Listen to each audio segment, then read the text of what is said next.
Good morning, everybody. It is great to be with you. I hope that you are all doing well today. My cousin Kayla and I went to Harding University together, and I think it might have been sophomore year when her alternator went out, and her uncle called me, or my uncle, her dad, called me and asked, can you help replace her alternator? It was in a Buick LeSabre.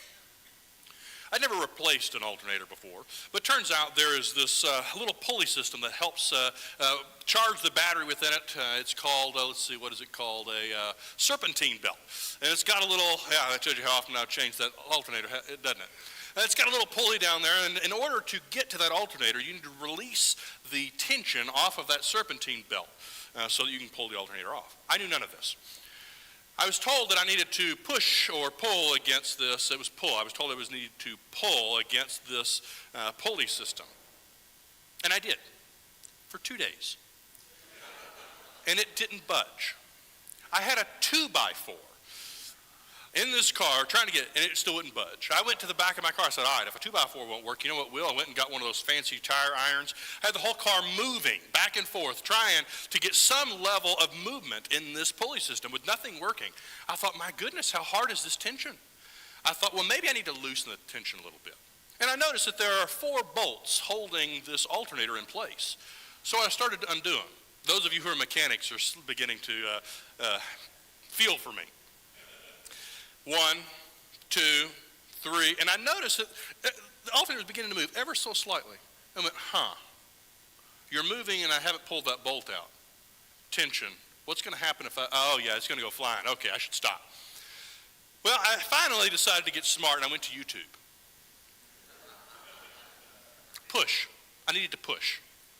All I needed to do was push that little pulley. Oh, there it goes. Off comes the serpentine belt. I spent 2 days and all I needed to do was push. I felt dumb. Whenever you're doing something for the first time, we have a tendency to look for some kind of how-to manual. Used to, we went to whatever it was for dummies. You remember those books? Car work for dummies, homework for dummies, taxes for dummies, everything for dummies, to give us some way to try and figure out how to begin. Since then, we've gotten better with YouTube, and now we just go find somebody who hopefully knows what they're doing on YouTube. But we look for how-to manuals when we're trying to figure out how to do something that we haven't done before and we're now doing for the first time. The letter of James is a how-to manual. It's written to Christians who are brand new. And they're trying to figure out how to do this whole Christianity thing and what it means to be a Christian and how to live Christian lives. And the entire letter of James is a how-to manual, a practical manual for Christian living, if you will. For James is going to introduce not only theological concepts and ideas, but he's going to spend quite a bit of time talking about how. How do we implement, how do we live out these Christian ideals? How do we live out these Christian principles within our lives? And so the book of James, the letter of James, is a how-to manual for Christian living. I want us to read together James chapter 1, verses 2 through 4. James 1, 2 through 4. Let's read it together. Count it all joy, my brothers, when you meet trials of various kinds. For you know that the testing of your faith produces steadfastness. And let steadfastness have its full effect, that you may be perfect and complete, lacking in nothing. There is a principle in biblical interpretation. That is, that there's something we should be aware of and be looking for as we read through our Bibles, that any time God repeats himself, we should listen. It's when your dad or your mom repeated something a couple of times and you knew about the second or third time, man, you really better be paying attention. Because it's important enough mom or dad have said it a couple times. When God repeats himself, or he doesn't do it often. When God repeats himself, well, that's not fair. He repeats himself throughout the Bible many times. When God repeats himself quickly in short spans of Scripture, it means that it's important and we ought to pay attention. It also usually gives us a framework by which to understand what else is taking place within the passage. And I want you to notice, what does James repeat here? Notice that word steadfastness. Steadfastness. In fact, he's going to repeat that same term later in verse 12, where he's talking about steadfastness. And it seems that this entire first chapter is talking about steadfastness, and specifically, how can we remain steadfast? And it seems that throughout all of James chapter 1, James introduces this idea of we need to be steadfast. We need to hold firm and hold strong to our faith. But remember, James is a practical how-to manual. he's then going to express how. How do we remain steadfast? For we wouldn't be here this morning if we didn't have a desire to remain steadfast in our faith. The question is, how do we do so? So this morning I want us to look at what James lays out of how we might stay steadfast. But in order to do that, we need to turn to James chapter 1. So I wonder, how many Bibles do we have? How many Bibles are there? What a fantastic sight. James chapter 1. First things James is going to reveal to us is that in order to stay steadfast, we need to change our perspective on trials. James chapter 1, and we're going to read those same verses again. Verses 2 through 4. Count it all joy, my brothers, when you meet trials of various kinds, for you know that the testing of your faith produces steadfastness. And let steadfastness have its full effect, that you may be perfect and complete, lacking in nothing. Notice that word count. Some translations might say consider. Notice that he doesn't say enjoy. Notice that he doesn't say revel in the joy, but count it all joy. Well, why would you say count it all joy unless it was something that isn't normally joyful, something that you would have to intentionally choose to consider to be a little bit different? If you read in verse 1, you're going to notice that James is writing to the dispersion, or the diaspora, depending upon how you're reading. In the Old Testament, it referred to those Jews who were dispersed, those who were out in captivity in Babylon. But in the New Testament, it came to refer to Christians that had been dispersed throughout the world and had become scattered throughout the world, usually and often because of the persecution that led to their need to move. It was individuals who had left behind family, had left behind jobs, had left behind friends, had left behind homes, had left behind everything that they knew because people had turned on them and driven them out and driven them to other places in the world. These are the individuals who James starts off by saying, count it all joy. Consider it all joy. He's asking them to change their perspective. I am a Vanderbilt football fan. For those of you who immediately asked, who is Vanderbilt football? You know how good our football program is. Well, this past year, we had an incredibly exciting moment. For we managed to finally beat the Alabama Crimson Tide. And it was a joyous occasion. We were all so very excited. In fact, all throughout ESPN and on every news network, there was, can you believe what happened? And in the midst of all the noise and all the revelry and all the excitement, there was one individual, and I wish I could remember who it was, but I don't. One individual who I listened to what he had to say, and I went, I don't know what they paid that guy, but they need to pay him more. Because he said, man, I'm so excited for Vanderbilt. And what a testament to Alabama's legacy, that there would be such excitement over one win and over one game. I went, that's good. He took this moment in time that could have been understood as this crushing defeat and flipped it over on its head as a testament to the legacy that had existed there. All a matter of perspective. That how we view things inevitably matters. How we view things can change the way that we move through them and can change the way that we approach them. And here James expresses that we are to consider it pure joy when we face trials of many kinds. When we face tests of many kinds. For those of you who are school teachers, or maybe for those of you who went to school, what is the purpose of a test? To learn more, okay. What is the purpose of a test? Have you thought about it as you sat there trying to take this test? As an educator, as you handed off this test, what was the purpose of the test? What is the goal of the test? Okay, to determine what they know. It's kind of both. It's kind of both to determine what a person knows as well as to help give them more information. Follow me. First is to check and see what they know. Interesting how God refers to tests in Deuteronomy chapter 8. And you shall remember the whole way. This is God speaking to Israel as they're heading towards the promised land. They've been in the wilderness for 40 years. And you shall remember the whole way that the Lord your God has led you these 40 years in the wilderness, that he might humble you, testing you to know what was in your heart, whether you would keep his commandments or not. That the entire time in the wilderness was a test, a chance to see if Israel really believed God, if they knew God. Those of you familiar with the shadow principle, which is the Old Testament is a shadow of what comes in the New Testament. And we read that in Hebrews, read it in Romans, that everything in the Old Testament is a shadow of what is to come. Even the journey from slavery in Egypt to the Promised Land. It's a shadow of our journey as Christians from slavery to sin to the Promised Land in heaven. What does that make the middle? The wilderness. What makes it now? That now is a test to see. A test that God gives to see what we know, if you will, to see if we truly know him, to see if we will truly follow him, to gauge how much we choose to trust him. That part of if we're to stand firm, if we're to stand steadfast, is to recognize that with every challenge in life comes the opportunity to prove and to show that we do trust our God. Not only to ourselves, but also even to God himself. That we do trust him. For part of a test is to show what we know, but the other part is to kind of help teach us a little bit. For those of you who were procrastinators, which is most of us, when did you start to study?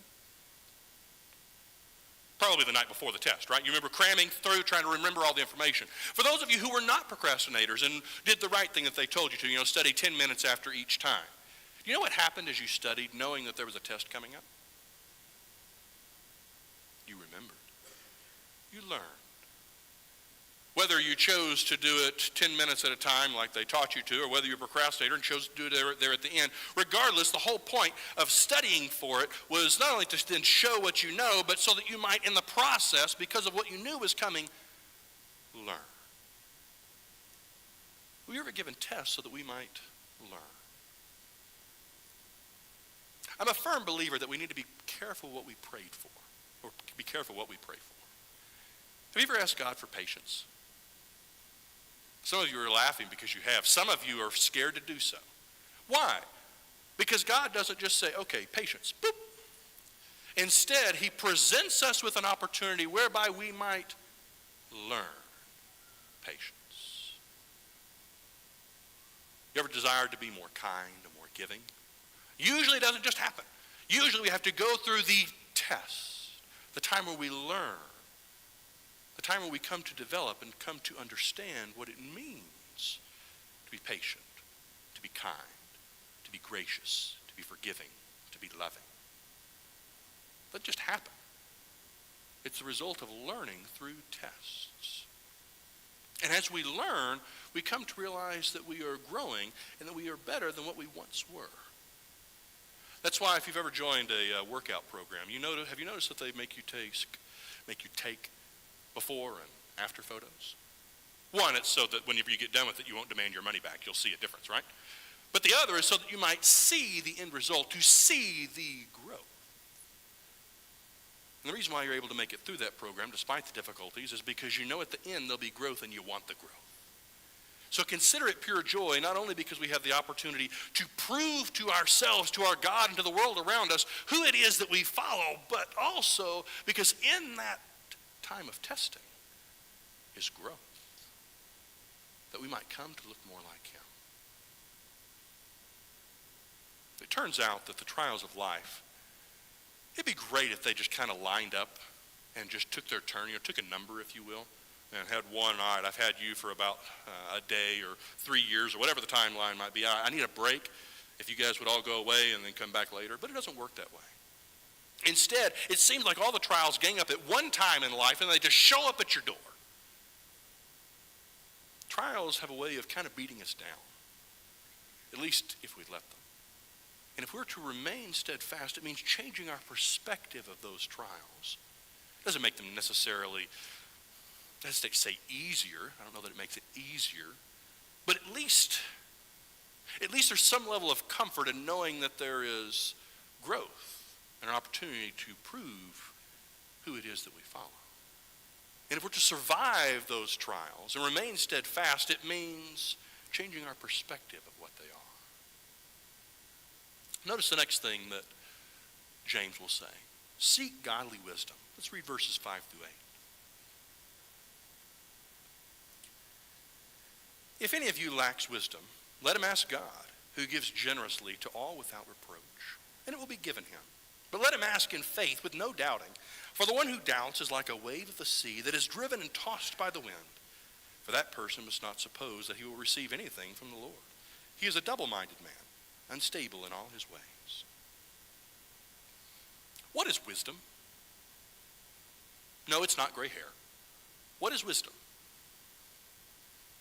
Some equate wisdom and knowledge, that they're the same. They're related, but not exactly the same. Perhaps we can explain it well with the idea of a tomato. Knowledge is that a tomato is a fruit. Did you know that? It's not a vegetable, it's a fruit. Wisdom is knowing that though a tomato is a fruit, it does not belong in a fruit salad. Wisdom is knowledge that is applied. It is knowledge that is applicable. It is knowledge that is applied to real life. And notice here that James says, let us ask God. If anyone lacks wisdom, if anyone is uncertain as to how he should live, not only what he should know, but how he should live, let him ask God, who gives generously, that we should seek godly wisdom. But let him ask with no doubting. Now that idea for years has had me confused. Because when you hear the word doubting, what comes to mind? What does it mean, doubt? Usually I have equated it with the idea of questioning. To doubt is to question. Because if I question your motives, I am doubting your motives. But I don't think that's what's meant. Because God seems to allow the questions of everyone else. He seems to allow the questions of the prophets. He seems to allow the questions of Elijah when Elijah says, why am I here? He seems to allow the questions of Job and calls him righteous. So I don't know that doubting can be questions. Rather, it seems that doubting is, am I sure that I want his answer? That make sense? Not so much the having questions about who God is and what he does and how he moves. We all have those questions. But rather, if we come to God and ask, will you give me wisdom? We need to be sure that we want his wisdom, not a different wisdom. Throughout the Bible, there is this question of whom will we follow? With whose eyes will we look at the world? It's the question that Israel faced as they moved towards the promised land there in the wilderness. Would they choose to follow God or the idols that they had brought with them? As they moved into the land of Canaan, it was the same question that they would follow, or the same question they would face as they looked at the peoples around them. Would they follow God or would they follow Baal? It's the same question that has permeated Christianity and permeated all of our lives of whom will we choose to follow? For we're continually given the option of God's wisdom or the wisdom of the world. We have this choice. It's what Jesus said, when we cannot serve two masters, either we will serve God or we will serve money. Of which wisdom, if you will we go with? You know what sometimes our solution is? When given a choice between two wisdoms, sometimes our choice and our solution is the same that Israel had. We want both. We want our cake and we want to eat it too. And so we try and embrace both wisdoms, if you will. The wisdom of God with the wisdom of mankind. We try and marry it together. And James says that if we try and do that, then it's as though we were on a boat in the midst of a storm on the ocean. And if you've ever been on a boat for any length of time on the water, you know that when you get off on land, you're going to find yourself doing this. Because it's unstable. And it moves and it flies about, well, it flies about, it floats about and bounces from one wave to the other. It's kind of what Elijah said when he confronted Israel and said, how long will you go between two opinions? If God is God, serve him. If Baal is God, serve him. But don't keep jumping in between two opinions. Instead, be stable, be steadfast in the opinion or the wisdom that is chosen. That we too face the question of, who will we look to for advice, knowledge, information? Who will we look to determine how we are to live within this life? How we are to move through this life? For either we listen to the wisdom of the world that's around us, or we listen to God. But if we are to remain steadfast, it means seeking godly wisdom. Not simply knowledge about God, but understanding how to apply that to our lives. Third thing that James says is evaluate our definition of success. Let's read verses 9 through 11. Let the lowly brother boast in his exaltation, and the rich in his humiliation, because like a flower of the grass he will pass away. For the sun rises with its scorched heat and withers the grass, its flowers fall and its beauty perishes. So also will the rich man fade away in the midst of his pursuits. Now, James is not saying that a poor person or a rich person is inherently more moral or unmoral than the other. He's not saying that being poor naturally makes one more moral or better than somebody else. And he's not saying that being rich makes one naturally less moral or worse than somebody else. Instead, what he's doing is he's flipping the idea of success upon its head. Of what is success? Have you ever thought about it? What is your definition of success? How would you know that you have reached success? What do you see as the purpose for your existence and the reason why you move forward? How will you know when you finally attain it? If we were to all bring our calendars and look at them, what would our calendars suggest about our version of success? What would our checkbooks suggest about our version of success? How do we understand success? What is success? For usually the world has one definition of success, but it seems that God has a different definition of success. That is our goal in life, simply to work as hard as we can, to make as much money as we can, to store as much money as we possibly can away, so that later somebody else can enjoy the money that we've worked so hard for. Now, I'm not saying that trying to be frugal or trying to save or working a good job, I'm not saying that's bad. But is that our definition of success? Or is that an aspect of our life that we use in pursuit of a different success? For it seems that according to James, our goal of success should be to remain faithful to our God and please him in everything that we do. Which means that how we go about earning resources and what we do with those resources should be viewed in light of that idea of success. But what is our definition of success? For it is our definition of success that impacts our focus in life. It's our definition of success that we tend to pour our resources in, not just financially, but mentally and physically and according to our time, that which we believe will grant us success is where we tend to invest things. If we are to remain steadfast, we have to consider and perhaps even evaluate our definition of success. Because all around us, the world is presenting one definition of success, while God's definition is not the same. Lastly, James expresses that if we are to remain steadfast, we have to rid ourselves of a victim mindset. I want us to look at beginning in verse 12.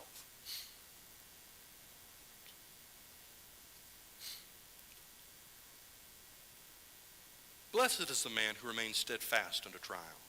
For when he has stood the test, he will receive the crown of life, which God has promised to those who love him. Let no one say when he is tempted, I am being tempted by God. For God cannot be tempted with evil, and he himself tempts no one. But each person is tempted when he is lured and enticed by his own desire.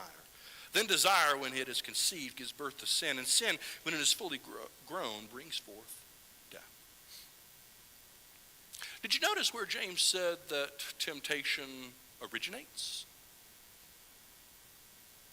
From within us. We sometimes talk about, what Satan has done, what Satan is doing, and I'm not trying to diminish what he does. He is alive and real, and there is really spiritual warfare. Satan does attack his people. I'm not trying to diminish that. But sometimes we blame Satan for everything. When what James expresses is that temptation can only be a temptation because of our own weaknesses. That it originates within us. And there's a truth that we have to accept. And that is that many, maybe even most, of the struggles that we have in life are really a result of our own poor self-control. Now, I'm sure there are exceptions. I'm sure there are health challenges and things that we face that are not a result of that. But many of the challenges that we face are the result of our own poor self-control. And even those challenges that have arisen that are not our fault, we still get to choose how we will react to them. Now, why is that important? I'm not trying to beat you over the head. The reason why it's important is if many of the challenges that are in my life are the result of my poor self-control, then that means that I can do something about it. If, however, most of the challenges in my life are the result of what someone else, or I say that it's the result of what someone else has done, then I've given all the power to someone else and I can do nothing about it. However, if many of the challenges we face are the result of our own reactions or self-control, that means that I can do something about the challenges, or many of the challenges that are within my life. And James seems to express that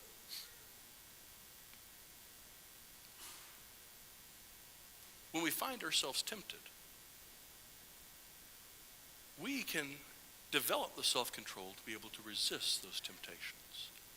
That if we are to remain steadfast, it means growing in our self-control, that we might be able to stand steadfast and be able to resist that which Satan tries to tempt us with.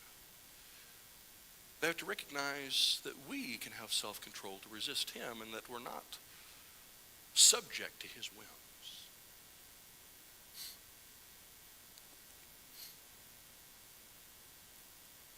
Many of you will be familiar with the Silverdome. The Silverdome is where the Detroit Lions played before they moved to Ford Field.